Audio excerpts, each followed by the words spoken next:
لله الذي جعل رمضان شهرا مباركا وفرض فيه الصيام وعد فيه فضلا كثيرا وأجرا عظيما، وأشهد أن لا إله إلا الله وحده لا شريك له، وأشهد أن محمدا عبده ورسوله.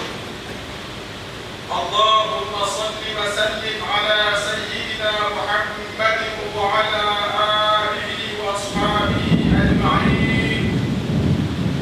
أما بعد، فيا أيها المؤمنون اتقوا الله، أوصيكم وإياي بتقوى الله، فقد فاز المتقون.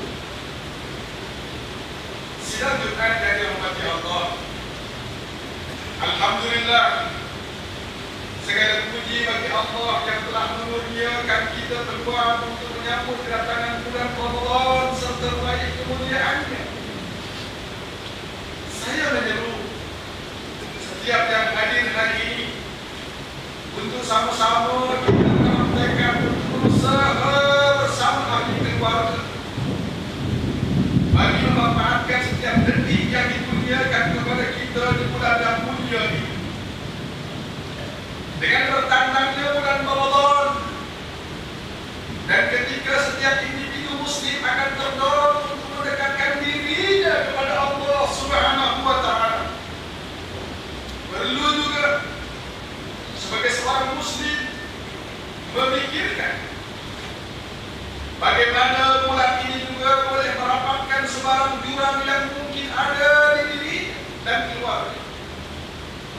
Bagaimana dalam kita ini beribadah memperkukuhkan hubungan kita dengan Allah Subhanahu wa Ta'ala.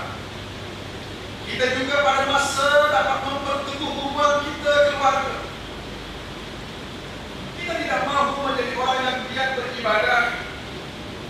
Kita tidak mahu menjadi orang yang giat berpuasa, bertarawih sepanjang Ramadan, meminta keampunan Allah Subhanahu wa Ta'ala serta memohon surganya. Namun kita masih bergaduh sesama keluarga. Kita masih lagi memutuskan silaturahim dan tidak bertegur sapa sesama anak, ibu bapa maupun adik beradik. Ini merupakan suatu kecuaian orang yang berpuasa. Ini karena apabila kita membiarkan hubungan silaturahim sesama keluarga secara khusus terputus tanpa ada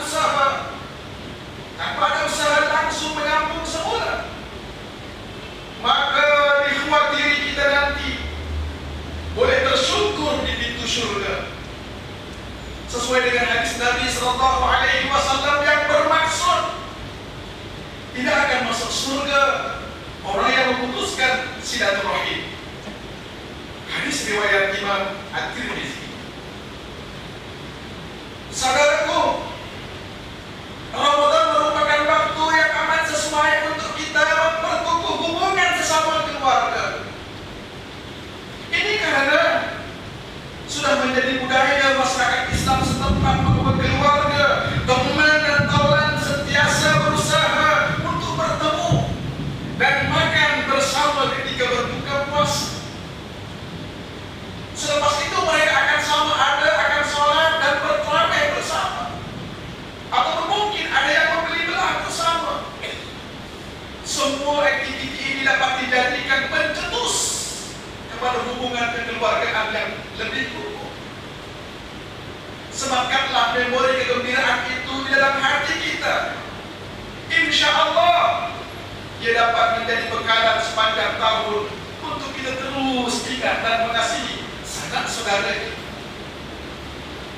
Saudaraku,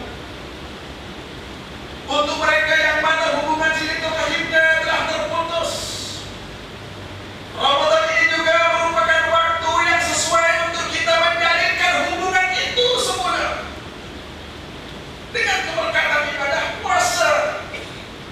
Ramadan adalah waktu di mana hati manusia lebih lembut.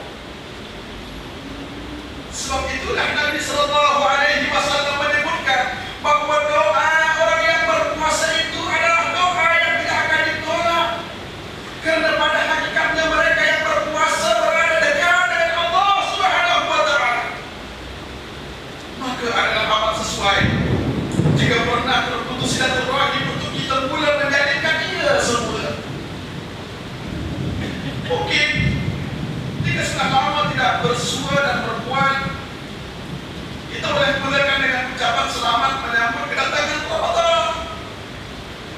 dan kita ingin memohon maaf atas segala kesilapan kita kepada anggota keluarga tersebut. Ini kemudian boleh disusuli dengan kita mengirim wadah berbuka puasa umpamanya. Sebagaimana kita ingin agar segala dosa kita diampunkan oleh Allah Subhanahu wa taala, maka dengan iktibaran Ramadan ini berusahalah untuk mendapatkan ruang di dalam hati kita untuk mengampunkan mereka yang mungkin telah melakukan kesilapan terhadap kita. Firman Allah Subhanahu wa taala dalam surah Al-Imran ayat yang ke-133 hingga 134. A'udzu billahi minasyaitonir rajim. Wasari'u ila maghfiratin min rabbikum wa jannatin 'arduha as-samawati wal ard u'iddat lil muttaqin alladhina yunfiquna bis-sarra'i wad-dharra'i wal kadhibina al-ghayza wal 'afina 'anil nas wallahu yuhibbul muhsinin. Yang bermaksud, dan segeralah kamu kepada mengerjakan amal-amal yang baik untuk mendapat keampunan dari Tuhan kamu dan mendapat surga yang bidangnya seluas segala langit dan bumi, yang disediakan bagi orang-orang yang bertakwa, yaitu orang-orang yang mendermakan hartanya pada masa senang dan susah, dan orang-orang yang menahan kemarahannya, dan orang-orang yang memaafkan kesalahan orang. Dan ingatlah, Allah mengasihi orang-orang yang berbuat perkara-perkara yang baik. Nabi SAW pernah bersabda bahwa orang-orang yang dikatakan menyambung silaturahim bukanlah orang yang membalas apa yang dilakukan anggota keluarga lain kepadanya dengan cara yang sama. Adapun yang menyambung silaturahim itu adalah apabila mungkin keluarga lain yang memutuskan tali silaturahim tersebut dengan kita, sedangkan kita tidak mahu, kemudian kita yang membolehkan usaha menjalin semula silaturahim itu. Itulah dia silaturahim. Hadis riwayat Imam Al-Bukhari. Saudaraku, dengan menjalinkan hubungan yang baik dan kukuh sesama keluarga, ia akan menyumbang kepada kebahagiaan dalaman kita, membangun sikap positif akan dunia dan cabaran, karena kita tahu kita mempunyai sokongan yang ampuh. Dengan itu, ia akan pasti mempunyai kesan positif terhadap sikap serta kemampuan untuk kita berjaya dalam bidang pendidikan maupun pekerjaan. Ini adalah karena orang yang gembira di rumah akan juga bersemangat apabila di tempat kerja maupun sekolah. Oleh itulah Nabi SAW pernah menyebutkan bahwa barang siapa yang ingin dilapangkan rezekinya dan ingin dipanjangkan usianya, maka hendaklah dia menyambung silaturahim. Hadis riwayat Imam Bukhari. Rebutlah peluang Ramadan ini untuk kita memperkukuh hubungan kekeluargaan kita, karena ia akan mendatangkan manfaat kebaikan kepada kehidupan kita sebagai individu dan juga sebagai sebuah masyarakat, dan juga akan menyumbang kepada keharmonian negara. Pegangkanlah keluarga kita dengan apa-apa yang ada pada diri, nilai-nilai dan akhlak mulia, dan bentuklah keluarga kita dengan ilmu yang ampuh.